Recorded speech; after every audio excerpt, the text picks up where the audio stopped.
बिस्मिल्लाहिर्रहमानिर्रहीम। अस्सलाम वालेकुम फ्रेंड्स, कैसे आप? I hope you very well. आधी दुनिया पर राज करने वाले हजरत उमर रजी अल्लाह ताला अन्हा का इतिहास क्या है? दोस्तों, क्या आप जानते हैं हमारी दुनिया के एक बहुत बड़े हिस्से पर राज करने वाले शख्स कौन थे? जो इस्लाम की हिस्ट्री में एक ऐसे शख्स, ऐसे योद्धा थे जिन्होंने सिकंदर से भी ज्यादा हमारे दुनिया के हिस्सों पर राज किया है, सिकंदर से भी ज्यादा बड़ी सल्तनत को कायम किया है। और उन्होंने अपने वक्त की ऐसी ऐसी नीतियाँ बनाई थी और वो अपने वक्त की नीतियाँ बिल्कुल नई थी। और आज हमारे इस दुनिया में जितने भी मुल्क हैं, जितने भी कंट्री हैं, और वो नीति आज भी हमारी इस दुनिया में चलती आ रही है, लागू हर देश में है। और दुनिया की सबसे पावरफुल कंट्री में भी उन नीतियों को, उस योद्धा की बनाई हुई नीतियों को अपनाया जाता है। और वो कोई और नहीं, वो खलीफा है हजरत उमर बिन खत्ताब, जिसको उमर फारूक रजी अल्लाह ताला अन्हा भी कहते हैं। चलो करते हैं स्टार्ट इस वीडियो को और जानते हैं हजरत उमर फारूक रजी अल्लाह ताला अन्हा की वो कौन सी नीतियाँ हैं जिनको आज पूरी दुनिया लागू कर चुकी है और उन्हीं को अपना रही है। और वो नीतियाँ आज तक हमारी इस दुनिया में चलती आ रही हैं। सिकंदर से भी ज्यादा हमारी दुनिया के हिस्से पर राज करने वाले हजरत उमर खत्ताब के बारे में। हजरत उमर रजी अल्लाह ताला अन्हा की पैदाइश 583 या 84 में मानी जाती है की पैदाइश सऊदी के एक मक्का शहर में हुई थी। और हजरत उमर फारूक रजी अल्लाह ताला अन्हा अल्लाह के नबी सल्लल्लाहु ताला अलैहि वसल्लम से लगभग 13 साल छोटे थे। और हजरत उमर फारूक रजी अल्लाह ताला अन्हा की पैदाइश मक्का के सबसे मशहूर खानदान और जिस खानदान को लोग कुरैश के नाम से जानते हैं, और हज़रत मोहम्मद मुस्तफ़ा सल्लल्लाहु ताला अलैहि वसल्लम की पैदाइश भी इसी खानदान में हुई थी। और हज़रत उमर फारूक को बचपन में ही उनके वालिद ने ऊँट चराने का काम दे दिया था कि तुम सिर्फ इन ऊँटों को चराओ और इन्हीं का ध्यान रखो। मगर फिर भी ऊँट चराते हुए भी हज़रत उमर फारूक पढ़ना लिखना बहुत अच्छे से सीख गए थे।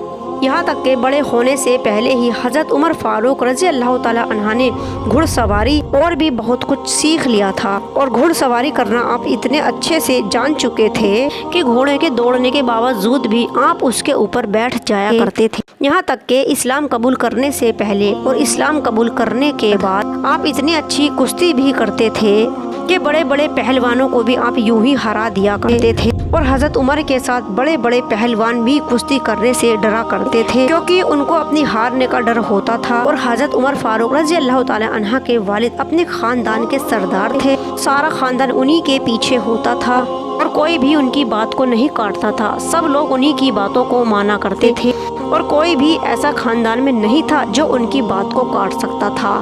जब हजरत उमर के वालिद की वफात हो गई तो उनके बाद उनके बेटे हजरत उमर को उनकी कुर्सी पर बिठा दिया गया था।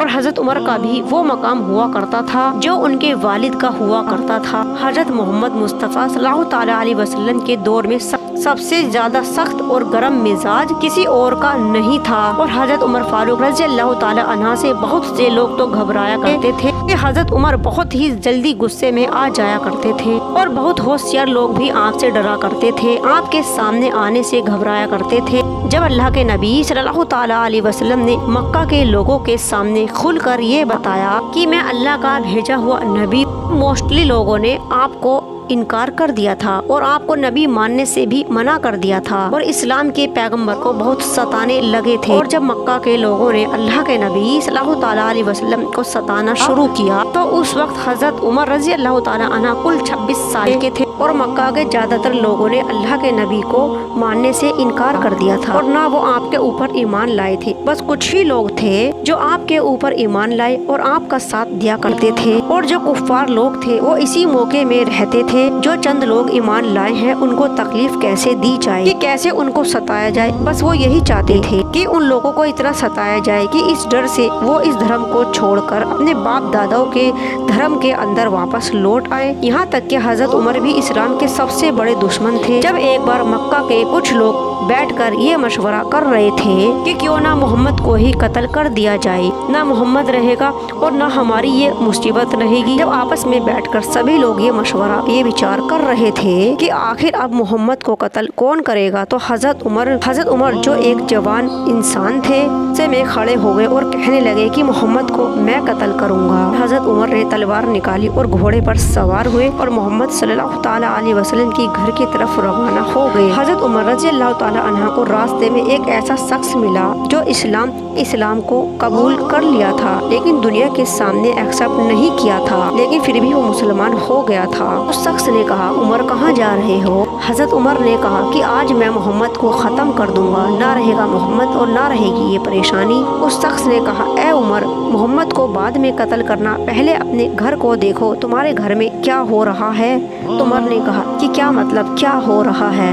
उस शख्स ने कहा कि ए उमर, तुम्हारी बहन और बहनों ने भी मोहम्मद के दीन को, इस्लाम को कबूल कर चुके हैं, क्या तुम इस बात को नहीं जानते? ये सुनकर हजरत उमर का गुस्सा आसमान को छूने लगा। फिर ये सुनकर हजरत उमर ने अपने घोड़े का रुख मोहम्मद सल्लल्लाहु ताला अलैहि वसल्लम के घर के बजाय अपनी बहन के घर की तरफ मोड़ लिया। मन में सोचने लगे कि मेरी बहन ही क्यों ना हो, जो मेरे बाप और दादा के दीन को छोड़ेगा, मैं उसको जिंदा नहीं छोड़ूंगा। जब हजरत उमर अपनी बहन के घर के पास पहुँचे तो उनको अपनी बहन के घर से कुरान पढ़ने की आवाज़ सुनाई आ रही थी। जब हजरत उमर ने अपनी बहन को देखा, जब हजरत उमर की बहन ने अपने भाई को देखा तो डर के मारे कुरान पढ़ना बंद कर दिया, अपने भाई को देखने लगी। हजरत उमर ने अपनी बहन और बहनोइयों को इतना मारा कि वो लहूलुहान हो गए, लेकिन बहन ने कहा, भाई तुम हमें ख़त्म ही क्यों ना कर दो, मगर हम इस दीन को नहीं छोड़ेंगे। ये सुनकर हजरत उमर के दिल में एक अलग सी कैफियत तारी हो गई। उसके बाद हजरत उमर ने कहा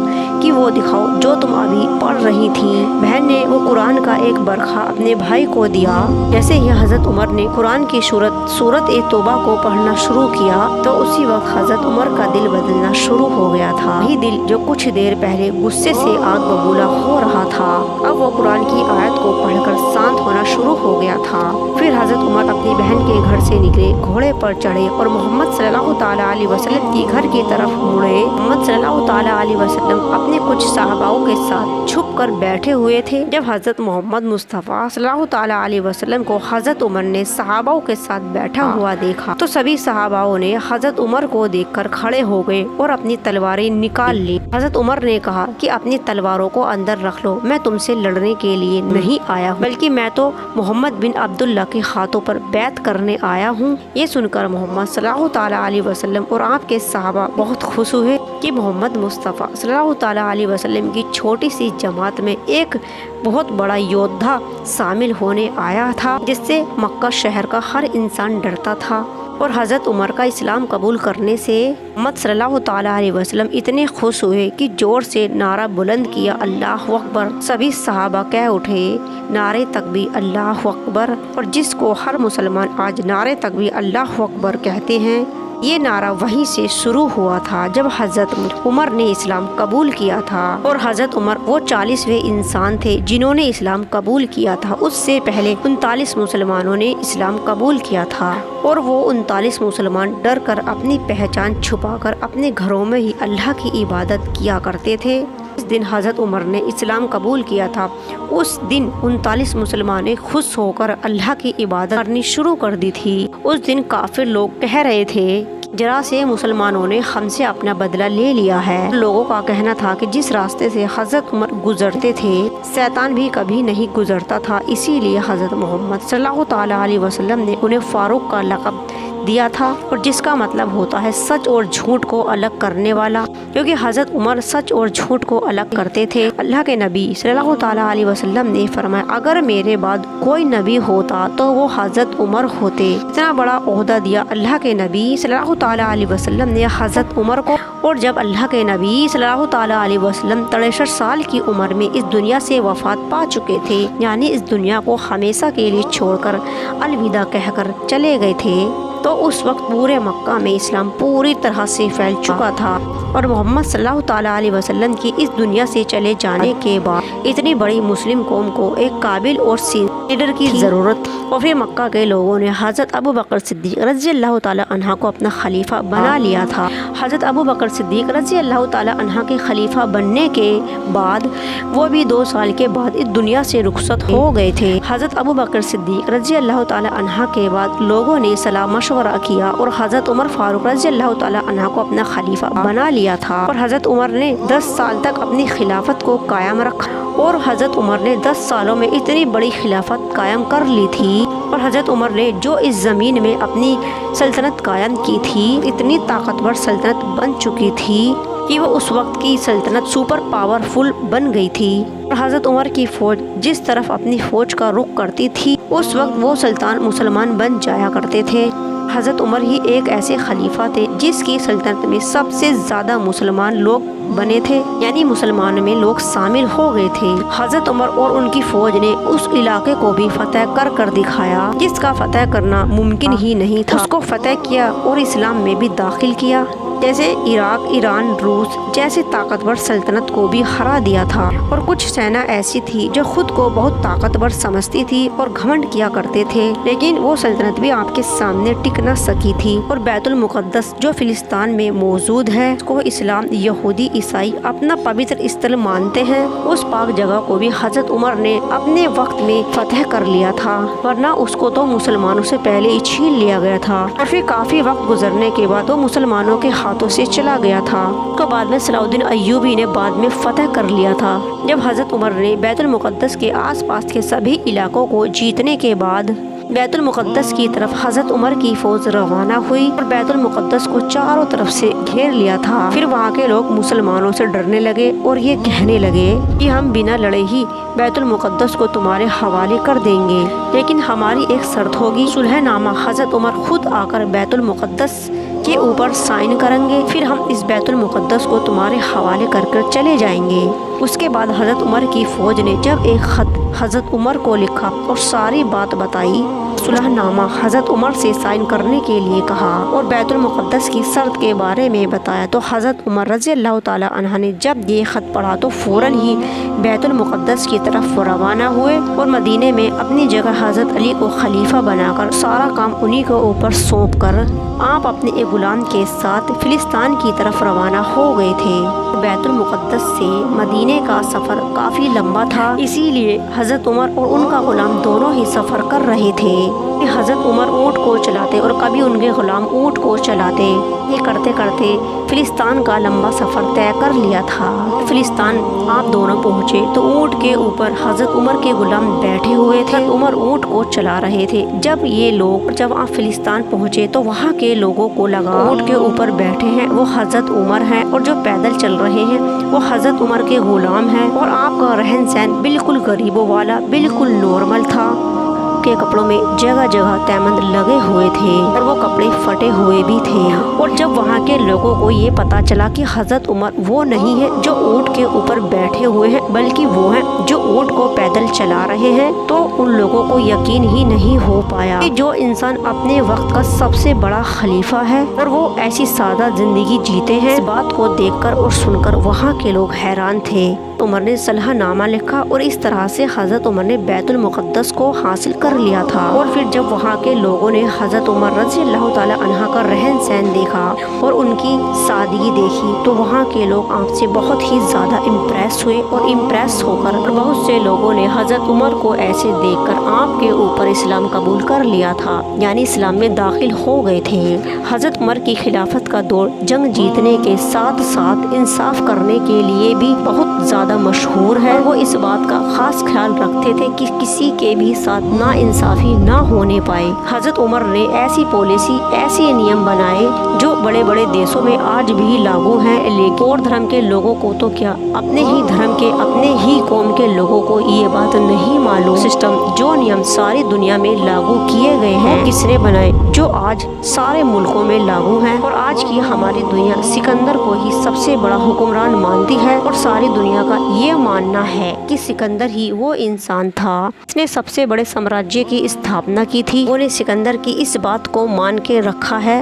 अगर ये लोग हजरत उमर की हिस्ट्री के बारे में नहीं जानते, अगर हजरत उमर की हिस्ट्री के बारे में उनको थोड़ा सा भी पता होता, हजरत उमर सिकंदर से भी ज्यादा महान थे, उनको पता चलता। मखदूमिया का सिकंदर जब दुनिया का बादशाह बना, साल की उम्र में ही मखदूमिया का बादशाह सिकंदर बन गया था और 23 साल की उम्र में वो मखदूमिया से दुनिया को जीतने के लिए निकल पड़ा था। सिकंदर ने यूरोप को फतह किया, फिर उसने तुर्की को फतह किया और तुर्की को फतह करने के बाद सिकंदर ईरान पहुंचा। को फतह करने करने के बाद मुल्क के शाम पहुंचा, जो आज सीरिया के नाम से जाना जाता है। सीरिया पहुंचकर उसने सीरिया को फतह करके जेरूसलम की तरफ अपना रुख किया। फिर जेरूसलम को फतह करने के बाद मिस्र पहुंचा। मिस्र को जीतकर वो हमारे भारत आ गया था और भारत को जीतकर मकरान के रास्ते से वो वापस चला गया था। लेकिन रास्ते में ही सिकंदर को बहुत तेज बुखार आया। 300 ईसा पूर्व 33 साल की उम्र में उसकी मौत हो गई थी। उसने इतनी कम उम्र में ही वो सब हासिल कर लिया था। 50 साल की उम्र में भी लोग नहीं कर पाए थे। सिकंदर की पैदाइश एक बहुत महान खानदान में हुई थी। सिकंदर के पिता भी एक बहुत बड़े योद्धा थे। सिकंदर को बचपन से ही ये सब सिखाया गया था। दुनिया के काबिल से काबिल तीर अंदाजों ने उसको तीर अंदाजी सिखाई और सिकंदर ने अरस्तु जैसे महान इंसान से शिक्षा प्राप्त की, और जिसको आज हिस्ट्री में कौन नहीं जानता। 20 साल की उम्र होते ही सिकंदर को सल्तनत सौंप दी गई थी। कि दूसरी तरफ हमारे हजरत उमर रज़ी अल्लाह ताला अन्हा ऊंट और बकरियां चराकर बड़े हुए, और घुड़सवारी और तीर अंदाजी उन्होंने किसी महान इंसान से नहीं सीखी थी, बल्कि इन्होंने ये सब खुद से अपने घर पर ही सीखा था। और जहाँ सिकंदर शाही घराने में पैदा हुए थे, खानदान में न उनकी नस्लों में कोई भी बादशाह नहीं रहा था। सिकंदर ने 10 सालों में एक मशहूर फौज, जिस फौज को पहले से ही ट्रेंड किया गया था, उसके साथ मिलकर मुल्कों को फतह किया था। जबकि हजरत उमर ने बिना ट्रेनिंग वाली फौज के साथ सिकंदर से भी ज्यादा कई गुना इलाकों को फतह कर लिया था, और वक्त दोनों का 10 साल ही था। मगर हजरत उमर का सिकंदर से कई गुना ज्यादा सिकंदर की फौज ट्रेनिंग पाकर बनी, और हजरत उमर की फौज मक्का के बिना ट्रेनिंग पाए लोगों से मिलकर बनी थी। फौज में बूढ़े और बच्चे भी शामिल थे। सिकंदर को लेकर जो हिस्ट्री में लिखा है, भले ही वो सब सच हो, सिकंदर ने दुनिया को कोई भी ऐसा सिस्टम नहीं दिया था जो आज तक चल रहा हो। इसी वजह से सिकंदर की सल्तनत उसके मरने के 5 साल के बाद ही टुकड़ों में बंटकर खत्म हो गई थी। और हजरत उमर फारूक ने 10 सालों में ही दुनिया को चलाने के ऐसे नियम और अंदाज दिए, जिसकी वजह से मुस्लिम सल्तनत तो सैकड़ों सालों तक आबाद रही। और सल्तनत का दौर खत्म होकर जब लोकतंत्र का दौर आया, हजरत उमर की पॉलिसी को लोकतांत्रिक देशों ने भी अपनाया, और वही सिस्टम जो हजरत उमर ने बनाया था वो आज पूरी दुनिया में लागू है। दोस्तों, आप जानते हैं हर देश में बहुत से राज्य होते हैं, जैसे हमारे देश में भी बहुत से राज्य हैं जो अपने राज्य के कामकाज को पूरा करते हैं, और देश का सिर्फ एक ही प्रधानमंत्री होता है, और वो सभी राज्यों के मुख्यमंत्री उसके अंडर में काम करते हैं। और हर देश को राज्य में इसलिए बांट दिया जाता है जिससे देश को चलाने में आसानी हो, क्योंकि अगर देश में राज्य नहीं बनेंगे तो एक ही प्रधानमंत्री पूरे देश को सही से नहीं चला पाएगा। देश को राज्यों में बांट दिया जाता है तो देश को आसानी से डील किया जा सकता है, चलाया जा सकता है। क्या आप जानते हैं इस सिस्टम को सबसे पहले किसने बनाया और लागू किया? जी हाँ, ये सिस्टम, ये नियम सबसे पहले हजरत उमर फारूक रज़ी अल्लाह ताला अन्हा ने बनाया और लागू भी किया। जब उन्होंने देखा कि उनकी सल्तनत अब बहुत बढ़ चुकी है और उसको चलाना यानी उसका निजाम को चलाना अब मुश्किल होता जा रहा है, उन्होंने अपनी सल्तनत को छोटे छोटे हिस्सों में यानी राज्यों में बांट दिया था। हर हिस्से के ऊपर एक गवर्नर बना दिया था उसको संभालने और चलाने के लिए, और वो सभी गवर्नर हजरत उमर फारूक रज़ी अल्लाह ताला अन्हा के अंडर में काम किया करते थे और अपने अपने कार्य को संभालते थे। और हजरत उमर फारूक रज़ी अल्लाह ताला अन्हा का ये सिस्टम, ये नियम दुनिया को इतना पसंद आया कि उसी सिस्टम को आज सारी दुनिया अपना रही है। हजरत उमर फारूक रज़ी अल्लाह ताला अन्हा की ये पॉलिसी, ये नीति कैसे अहम और महत्वपूर्ण सुधार किए हैं उनको आज भी माना जाता है। जैसे उन्होंने अपनी फौज के लिए छावनी बनवाई जिसको आज हम टेंट कहते हैं। आज जबकि हजरत उमर के दौर से पहले इसको कोई नहीं जानता था, और जेल जैसे नियम और कानून भी हजरत उमर फारूक रज़ी अल्लाह ताला अन्हा की देन ही है। से केस का लंबा चलना उन्हीं का बनाया गया कानून है। और इस्लामिक कैलेंडर जिसको हम हिजरी कैलेंडर भी कहते हैं, और ये कैलेंडर भी हजरत उमर फारूक रज़ी अल्लाह ताला अन्हा के जमाने से ही शुरू किया गया था। और इस कैलेंडर के वक्त को उस तारीख से जोड़ा जाता है जब हजरत मोहम्मद सल्लल्लाहु ताला अलैहि वसल्लम ने मदीने में हिजरत की थी। हजरत उमर फारूक ने एक ऐसा सिस्टम तैयार किया, जब किसी इंसान को सरकारी सुविधा दी जाती थी तो उससे पहले उसकी सारी छानबीन कर लिया करते थे कि किसी इंसान के पास इतनी सारी प्रॉपर्टी कैसे आई। उसकी सारी पूछताछ होती थी कि इतनी सारी प्रॉपर्टी उसके ऊपर आई तो कहाँ से आई, ताकि कमजोर और गरीब लोगों का हक ना मारा जा सके। हजरत उमर फारूक रजी अल्लाह ताला अन्हु इतने बड़े सल्तनत के मालिक होने के बाद भी ऐसे कपड़े पहना करते थे जिसमें तैमंद लगे हुए होते थे। हजरत उमर फारूक रजी अल्लाह ताला अन्हु का ये बयान था कि अगर मेरी सल्तनत में एक कुत्ता भी भूखा मर गया तो उस कुत्ते के मरने का, भूखे रहने का हिसाब मुझे अल्लाह के यहाँ देना पड़ेगा। हजरत उमर 10 साल तक इस दुनिया के खलीफा रहे और उन्होंने अपनी सल्तनत में कभी भी किसी के भी साथ नाइंसाफी नहीं की और हजरत उमर की वफात के बाद भी उनके बनाए गए नियम सिस्टम आज भी सारी दुनिया में लागू किए जाते हैं। और इतनी बड़ी सल्तनत के मालिक हजरत उमर के ऊपर कर्ज था और जब आपकी वफात हुई तो आपकी शरीयत के मुताबिक आपका घर बेचकर उस कर्ज को अदा किया गया। इस तरह इतने बड़े योद्धा और इतनी बड़ी सल्तनत के मालिक ने अपनी सादा जिंदगी गुजारी थी। और हजरत उमर फारूक रजी अल्लाह ताला अन्हा के बारे में मुसलमान लोग भी नहीं जानते, जिन्होंने इस दुनिया को ऐसे सिस्टम, ऐसी नीति दी को आज सारी दुनिया मानती है और अपने देशों में चलाती है। दोस्तों, वीडियो बहुत मेहनत से बनती है। अगर ये वीडियो आपको पसंद आई हो तो प्लीज़ लाइक करना, कमेंट्स करना, शेयर करना और चैनल को करना subscribe. Thank you for watching. अल्लाह हाफिज़।